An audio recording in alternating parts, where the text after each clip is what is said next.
You are listening to the Firecracker Podcast with Tony Rico.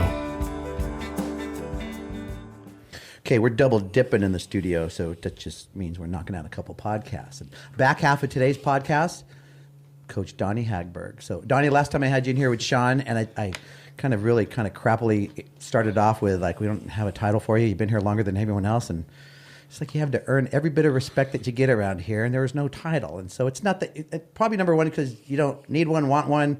There's not a purpose for one. But my gosh, why do I have you in the studio today?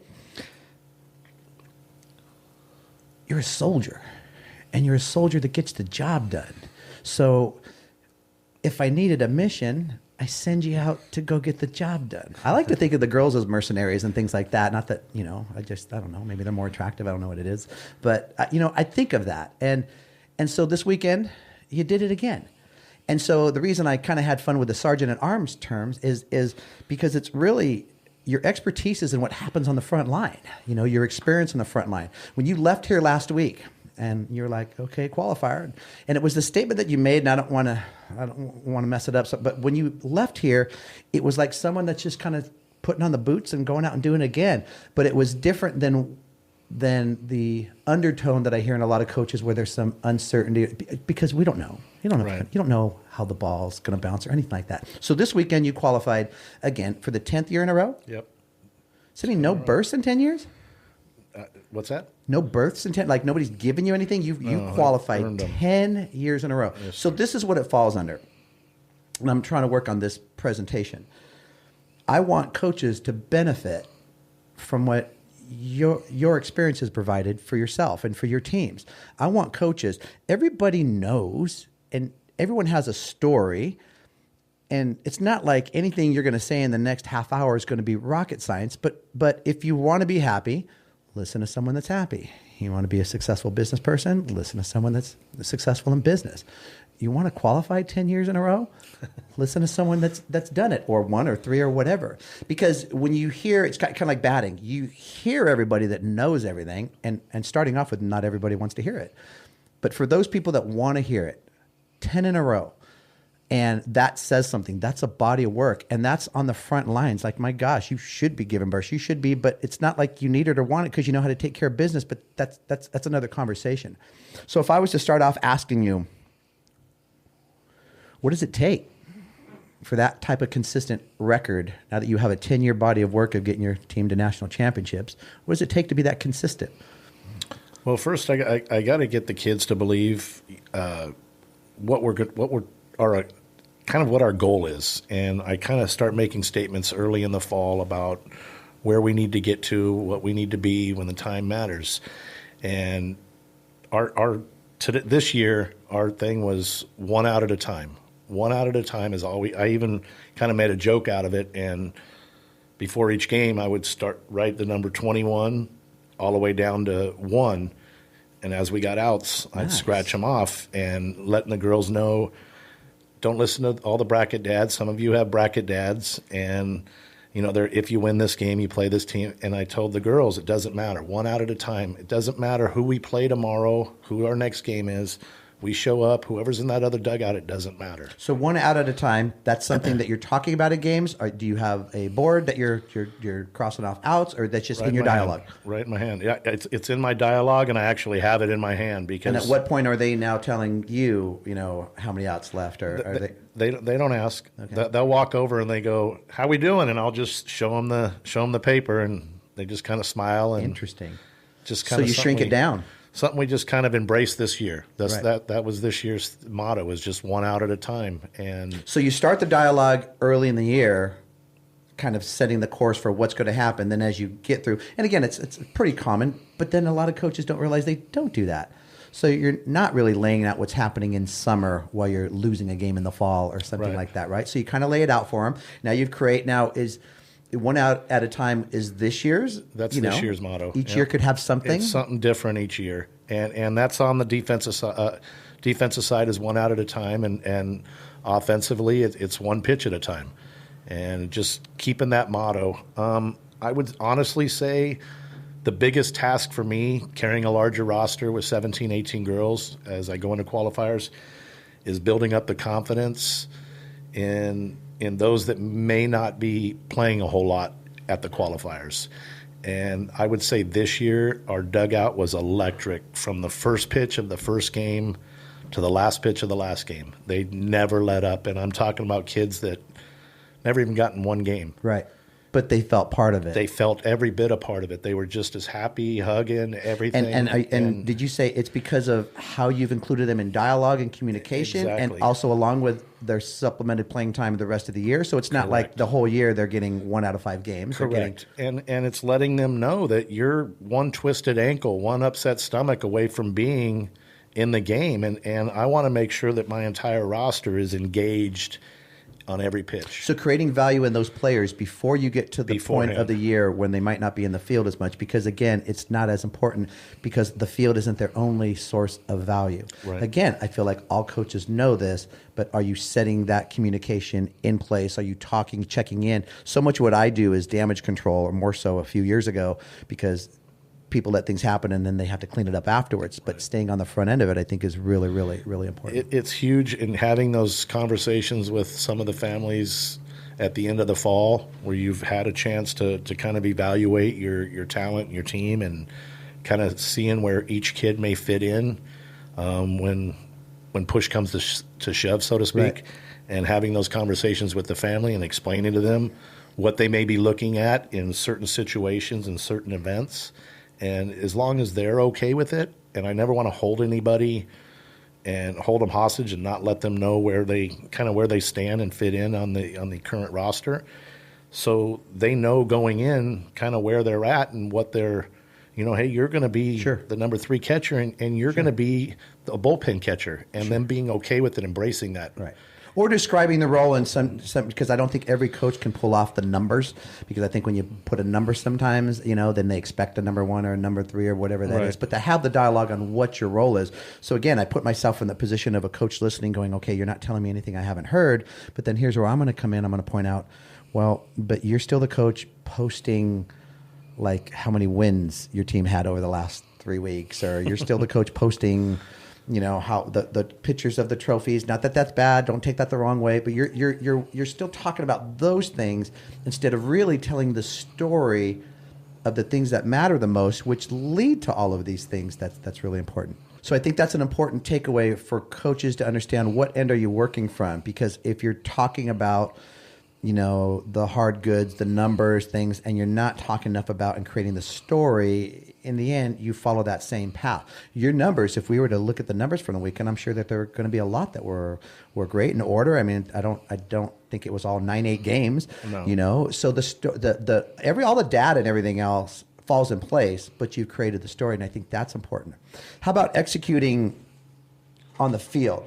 So were there things consistently that you look for your teams to do by this point? You don't always qualify your first time out. That was kind of exciting this year, right? Being able to get on the first get-go. But what types of things are you looking for your team to execute? What did they do a great job of this weekend of Squeeze play. We were facing a tough opponent, and first couple innings we were getting runners on base and not getting that big hit, and I decided to kind of switch it up a little bit, and every single time I got a runner to third base, we've dropped it. And I let them understand that 99 out of 100 times, if you get it down, even when they expect it, you're going to score. We just got to execute that. And, I mean, we did 3 in a row, 3 straight squeeze plays in a row. And it's about winning innings. And you exposed a team that wasn't prepared to throw the ball out of the buntable zone. It's not even out of the strike zone, because you can bunt a ball, no right? rise balls, no nothing. So again, I'm going to go back. I'm that coach, and I'm fascinated with all the science and everything, and I want the long ball and everything else. But one of the things I want you coaches to understand that are listening is that we're not trying to reinvent things. We're not saying this way is better. All we're saying, and that's why I have you in here, is because it's not only me. Look at the organization this weekend with all the coaches winning, is that when you have a story of winning, we're teaching our teams how to compete. We're teaching our teams how to function with the bat. It's not always about how hard they hit it or the home run that we hit, and how far it goes and the angle on it. And all that's great, but it's the squeeze play. How much do you talk about it? Because when you're in that moment, and I think you just said, even when they know it's coming, they can't do anything about it. Because tell me if I'm wrong, all we need to know in the third base box is that we're going to get a ball somewhere over the plate. Yeah. It doesn't, even if they know it's coming, if they have not shown us a pitch out or something that they can execute that's going to expose us, they can't do anything about it. It's funny you say that. And pitch outs, it's talked about all the time, but it's something that I maintain that our pitchers and catchers do at the end of every single bullpen. Excellent. Pitch out, Note pitch out, that, pitch coaches. out. And It's like an intentional walk, right? and bunting is something we do at every single practice. I don't hit at any practices hardly, but bunting is something, sacrifice bunting, squeeze, surprise, all of that stuff we do at every single practice because I've kind of explained to them you're not going to win a lot of games 10-2 in big tournaments. As you get later on in the event, you're going to have to be able to win 2-1 games. And I said teams that can defend the bunt and teams that can bunt are teams that advance. So go back into 10 years of qualifying, and you figure anywhere from 4 to 10 games each of those tournaments. So you're looking at quite a large amount of games, right? So how much does the sacrifice bunt and the squeeze bunt come into play in over 10 years? A lot. I mean, I play to win innings. If they score, play to win innings. They score one, we need to score two. They don't score, we score one. That one 4 or 5 times, all of a sudden you're up 5-1, and it's not about getting that 5-run inning. Those are great. Do you play to secure those runs early? Meaning don't just so you're playing it by the book. You're manufacturing. You're moving runners over base to base, getting them home from third. Yep. You know again, and it's all an attempt because we need to do a chalk talk with you next. But it's all an attempt of what we try to provide with the FC On Demand. There's a whole series of getting on base, first to second, moving from second to third, and then getting them home from third to home. Right. And it's just management of each. Flies. So that.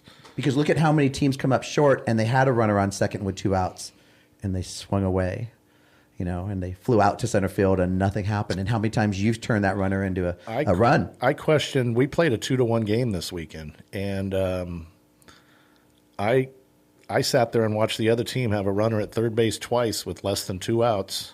And you're thinking what you would have done. And knowing what I would have done. Yeah. And I'm not going to holler out, watch the squeeze, and put it in his head. We have a different terminology for that. Right. Just to let our girls know. Right, sure. And they never attempted it, swung away and popped up, and you had to kind of adapt to the environment we were in this weekend. Fences were 250 feet, not 200. You weren't getting the 3-run jacks, and the wind was blowing hard. And keep the ball out of the air, bounce the ball. We just bounce the ball, put the pressure. I have 5 slappers in my lineup, so I'm look at all that. about. You're not 1 or 2 slappers. No. That everything's right. No, we've got 3 lefties to start the game, a 6-hitter, an 8-hitter, 9-hitter. I mean, I've got them all over the place. So doing different things to the ball, bunting, bouncing, all the small stuff. Are you using any fake bunt to start off with? Fake bunt, pull back, chop, fake bunt, pull back, power slap. I mean, everything. I told the girls, the slappers, I don't want to see the same thing twice. Show me something different every at bat. Love it.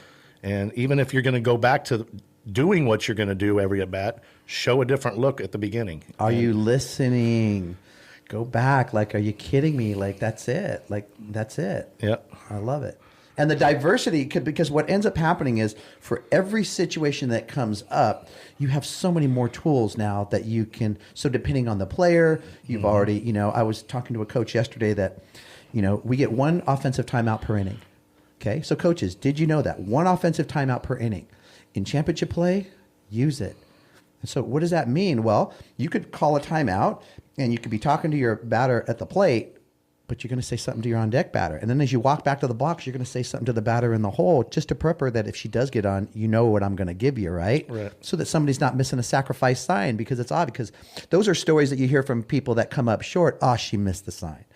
She didn't know it was but really that's on us to take care of all of that communication ahead of time. So right now, your team, and we're just getting into the summer, but the fact that you've had the qualifying experience, this is where everything's really starts to come together for the team. So all the nuances, like you said something earlier, that you won't say, watch out for the squeeze, you have other terms, but those players now know what all of those terms mean, right? Right. And terminology. I'll tell you what, I watched baseball forever, and they never hollered out 3-1-2 and 2-1-5 in baseball games, and it worked for 100 years. So with me saying that our dugout was electric this year, it was kind of funny because they were nonstop, and the other team's trying to holler out their 2-1-4 to the pitcher, and she can't hear because the dugout is so loud and they're going like this, and it was Teams don't practice for noise. it was kind of fun to watch. We've talked about that in having fun with coaches that at times like to step out on the field and dictate things with their voice. But when your team is cheering and the coach can't hear himself yell, he fades back into the dugout and he doesn't know he's doing it. And then you look at your dugout and they're like, wow, we made that happen. You say, yeah, because he can't hear himself or herself, but it's usually a him. But I think that's amazing. So a lot of short game, a lot of how about defensively? What was the key to your success there? Low scoring and high scoring games, a little bit of everything. Yeah, a little bit of everything. We had 2-1 games and 17-1 so games. So making pitches when you need, location oriented. What are you looking for your pitchers? How do you decide who's going to start a game? Do you start the night before? Do you watch them warm up? Like you're in championship play, and softball goes so many different ways. How do you know? And how do you decide, the depth of your starting and your next relief pitcher? And the point I want to make here is how many times have we seen a coach need a relief pitcher and she's not ready because you didn't think your kid was going to tank the first inning? Well, once we start a game, whoever's in, I did a rotation, one pitcher, then the next for the whole tournament. And I knew with the experience of one of them, she's going to give me 7 innings more often. So your pitchers are getting through games. Yeah. And the other one, the younger one, was trying to get 4 innings out of her, 5 innings out of her, and kind of let the game dictate when she come out. And that's kind of what I did is she got me about 4 innings a game before I had to bring in the more experienced, kid and let her finish off. Mm-hmm. And as far as them being ready, as soon as the game starts, the other kid starts throwing. Every inning she's throwing. When we're out on the field, she's throwing. And then if I make a move and go to the next pitcher, the next kid gets up. And so her job's to be warm. Yes. Right. So coaches, again, I always think about how busy we get right before games. Now you go from the last game you left. What's the first thing we have to do? We have to get to the other field and we have to write the lineup. Right. Right? So that takes some thought. And now people have to get warmed up. So all of this dialogue, coaches, make sure you've talked to your pitchers because the last thing you want is to assign a starting pitcher. You haven't said anything to your other pitchers. And then again, the difference there is that if let's say she just threw a great game and you're rolling her into the next game, but now she walks the first 2 batters. Okay, now this is the difference between being down 4-0 in the first inning or 1 or 2-0 and minimize the damage. Minimizing your damage early in the game gives you a chance to come back and score later because 2 can turn into 5 real fast in softball. And when that happens to a lack of preparation, that's something for us to learn from, right? So you always have another one ready. I would say the biggest thing for me that I've learned over the course of the last, 2 or 3 years is use your assistant coaches. It was always I was trying to do everything. I turned over pitch calling this year to Jesse. Jesse Martinez. Jesse Martinez. Turned over pitch calling to him. And that was hard for me to do because A, I love doing it. You have to earn that trust. A, I love doing it. And B, I enjoy the art of setting up a hitter and watching them in the on-deck circle and all that sort of stuff. But in talking with him and him raising a pitcher. Who's pretty good. Danny Martinez. Mm-hmm. And I turned that over to him, and I found that it's kind of really helped me out having that kind of time to coming off the third base box and into the dugout to just kind of relax a little bit. Because it's nonstop when you're doing both. Right. You go from the box to the bucket to the box to the bucket, boom, and then and next thing you know, it gets pretty intense. I can breathe, and I tell this assistant coach, hey, you're watching every runner, making sure she touches the bases, or telling the girls to make sure that the other team's touching base because you can steal an out or 2 a year with that. Right. So it's never just called. Right. Watch the umpire who's watching. They're not watching at first base. Leave a little earlier. Leave at 9 o'clock instead of 12 o'clock, so to speak. Did anybody notice the crazy eye on the base umpire? Can't see first. So you're delegating things more. Yes, a lot more. And I found it to be more enjoyable for me on the field because. Well, Jesse provides some experience, and he's got a playing background, and so that's been a good partnership. Absolutely, and we did something a little different this year. Is I brought on kind of late back in January. I brought on 4 kids from out of town, and we actually ended up adding a 5th one from a different area. But late in the year, we added 5 new kids to our team, and the big concern was, hey, what about the camaraderie and whatnot? And I looked at him and I go, I'm going to be honest with you. You know what fixes camaraderie? You know what gets a team together? And they go, what? And I go, win. Win games. They'll come together. So did it work? It worked. Team's not They're like containing best as friends much now. of them. Right. Yeah, they're like best friends. And before our first game of the tournament, they were all sitting in a circle talking, and one of the coaches goes, "Hey, what are we doing? Let's get to stretching." I go, "Leave them alone." Excellent. They're actually See, on the outside, you're this, bigger, burly guy. You wouldn't think you. And we've had plenty of talks about, your personal life and different things like that. But these are the little things. Let them have that moment. They're Right. bonding right now, right? They need that. Right. They need that. More so than a couple more bunting reps. Yeah.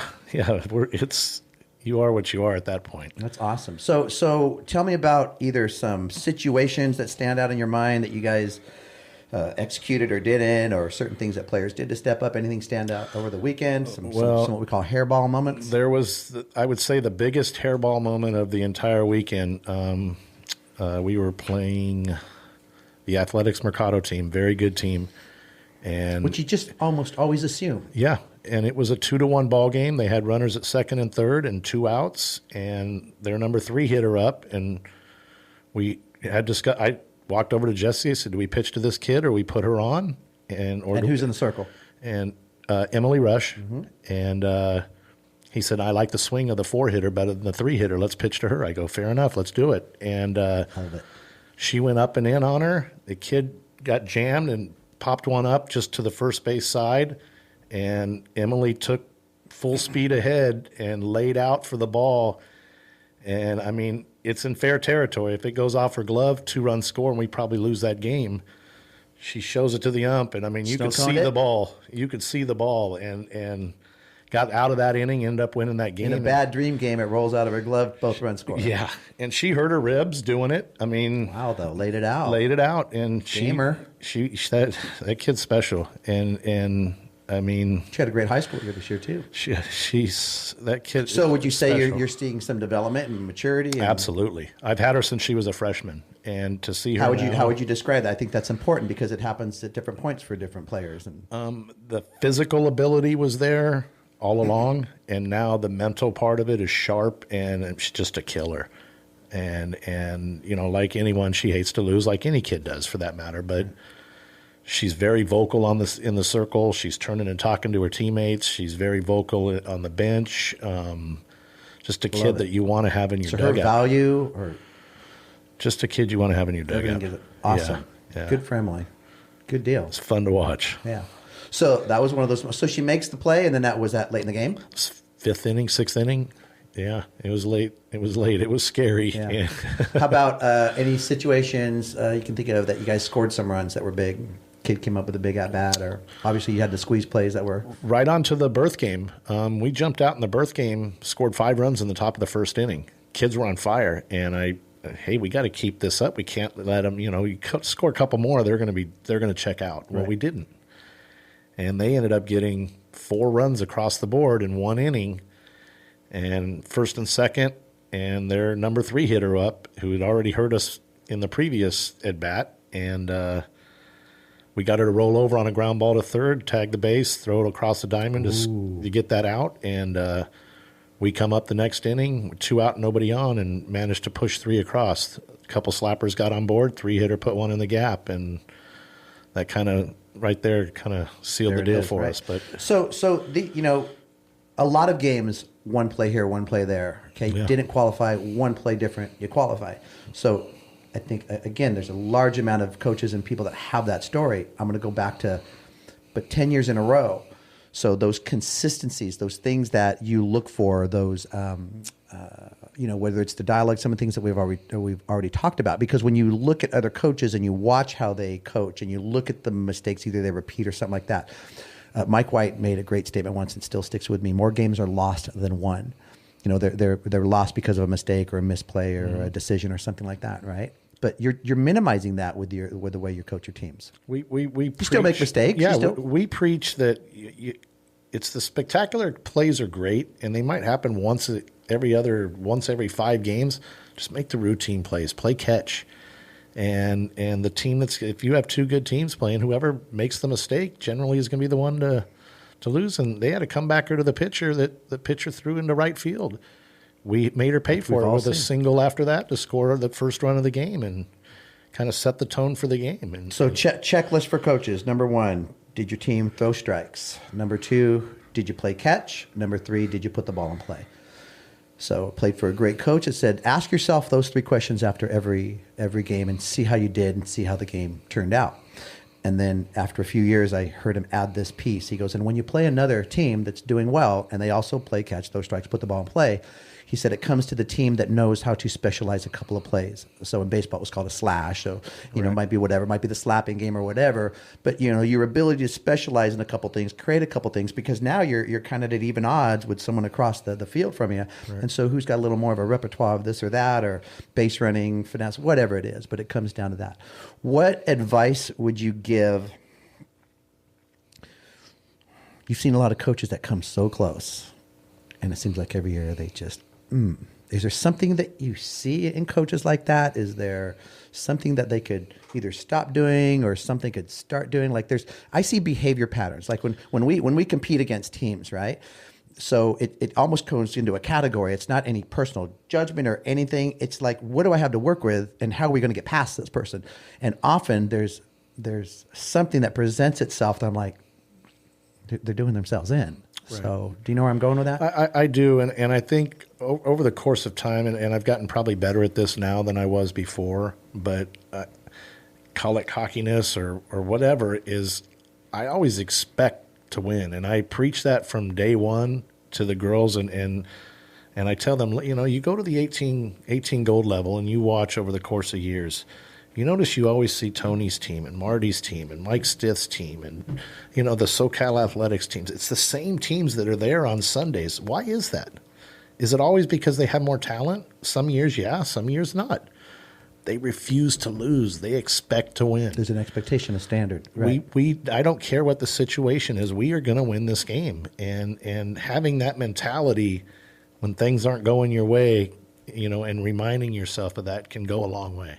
I think the relatable point there for a lot of coaches is that, hey, we may be in a plane that's going down, but when the pilot looks at me and tells me it's going to be okay and we're in good hands, it's a different type of, so own the saddle, saddle. And because I think a lot of coaches, it's so hard to be honest with yourselves when, for my red assness comes from the standard. It's not ever from a worry of winning or losing. It's the standard that will create my red assness. So that standard isn't being met. You're not seeing the game the way I want you to see it. We're not whatever it is. But for so many coaches, and I wouldn't even say it's the red assness, what's detectable in their personalities is the insecurity, the competitive insecurity, or the lack of accomplishment maybe that you could see that you haven't been there before. But how many times have you heard this? Act like you've been there before. Yeah. Go back to some of the stuff that you see in baseball that I think is something good to extract. Don't show your cards, so just be stoic. It's a little weird to be quiet like that. But don't show your cards. Don't show your cards. I am feeling everything that every coach, especially the ones in charge that we compete against, everything that they're doing, because that's part of this play as well. It's like poker, right? Right. Don't show your cards. So now you get to breathe a little easier. Woo! Yeah, it's. So tell me about the drive home. Now, you had a lot of drives, and you've done the Vegas drive a few times. But how was that car drive home? You put your berth trophy in the passenger seat. Passenger seat. Put the seatbelt on. It's kind of become a little bit of a tradition for me of doing that. And it's kind of a joke, but at the same time, it sat there. It wasn't just for the picture. It sat there with the seatbelt on for the entire drive home. Now you've done this 10 years. Yeah. But it doesn't mean it's old. No, it never gets old. I told the girls, I even mentioned that to the girls that compare this one to another. I said, I can't. I said, each year, you can't expect next year it's going to be there. Yeah. So you got to appreciate each one for what it is. But they asked you to compare it? Yeah. Yeah. Interesting. Yeah. Because they know your history. Right. Right. And I go, no, this one is the greatest one because this one just happened. Yeah. And, and that, it's special, and you can't take that away because you can't expect it's going to be there next year. So tell me what FC Hagberg has coming up now next few weeks. Well, I gave them I've been riding them pretty hard the last couple of weeks. With our practices have been pretty intense and very competitive, and thinking that we were possibly going to have to go to Vegas this weekend if we didn't get it done. Gave them the weekend off this weekend, and go get your nails done. They were pretty excited to hear that, and I was pretty excited to let them hear that. So I think I just need some time to decompress as well. Right. And as far as the drive home went, I'll be honest with you, I was up pretty late on Monday night, getting to know some of the families on our team, or Sunday night, getting to know some of the families on our team, and got to bed about 2 a.m. I had to get up at 5 and So you left the next morning. Ended up spending 12 hours at the field that day. So I got in the car with the all what happened and started driving. And 30 minutes into my drive, my eyes were kind of getting heavy, and I think I made it to Blythe and pulled over and got a hotel and slept for the night and drove home on Tuesday morning. We're going to call that an excellent decision, Donnie. Thank you, because I'm glad we're having this conversation and not a so good, because I think again, I think it's another conversation, but the amount of miles the road where, and it is not uncommon to hear stories of coaches that almost fell asleep on the road or things like that, and it's every weekend. So I think that's a really good point to cover too. Make the decision, just do it. It's not worth it. I was by myself. It was late at night, and that road was looking longer and longer. And I mean, I had pulled over to about 4 rest stops before I made the decision to actually I'd go 30 minutes and pull off, 30 minutes and pull off. It's interesting because if I don't know somebody's on the road, it doesn't stay in my head. And I don't do this with all of you or anything like that. I think I sent one to Sean yesterday. Did you make it home? But I think that's just the way that I was raised. When you know someone's, you there's this last little piece that you need to know they're there. My mom would say when we pull in the driveway, "Thank you, God, for getting us home safe." And it was just the last piece that always kind of acknowledged that. Excuse me. So in my head, you were left that night, but it was good to know. I've got two daughters that are. You do, and it's they're great. They're aware of where I'm at and my situation. I love how I hear things, whether we're hanging out or whatever, and you're like, "No, they told me I should probably So that's pretty. Hold you accountable. Where are you at right now? I'm just getting a bite to eat. I've just got a hotel room. Okay, good. So you made the decision to stay. Yeah, good. I did. It's like I'm about to hit the road. Probably wouldn't do that, Dad. Yeah, so they're on me pretty good. So we're good here. So checks and balances. Yeah. Well, Donnie, again, I really wanted to capture the body of work and for coaches to know that, look, one of the things I'm proud of is that I'm not the one-man show of guidance here, is that coaches can reach out to you if they have any questions, anything like that. You've been in the organization as long time as long as anybody, and I think that's important, that the story is going to continue to rise to the top, because for no other reason than it's a boulder, and it's coming up, and it's there, and it's a solid, and I'm proud of you. I'm not surprised because I know you and I've watched you coach, but it just had to be noted. So coaches, listen, if you're not where you want to be, we're just working hard to try to provide you things that will help you. There's no reason why you should be in the same spot over and over and over, no matter what part of your coaching operation. If it's one thing, so not one way to hit a ball, so many different ways: bounce, bunt, squeeze, all these different things. But reach out. You're not alone. Sometimes that first phone call, sometimes that first reach out's weird because you feel insecure. You're not in a good place, but tap into what we have, because we have a lot to offer. So keep up the great work. Enjoy your little bit of downtime. I know you're headed to Colorado. Yep. So you'll be there, and so we've got about 6 weeks or something like that before Nationals come around. So it's going to be great. Yeah. So you'll be back on the road. He's just taking 1 week off. You got a whole week off, so that's all you need. So thanks, brother. Okay, great job this weekend, and we'll see you in here next time.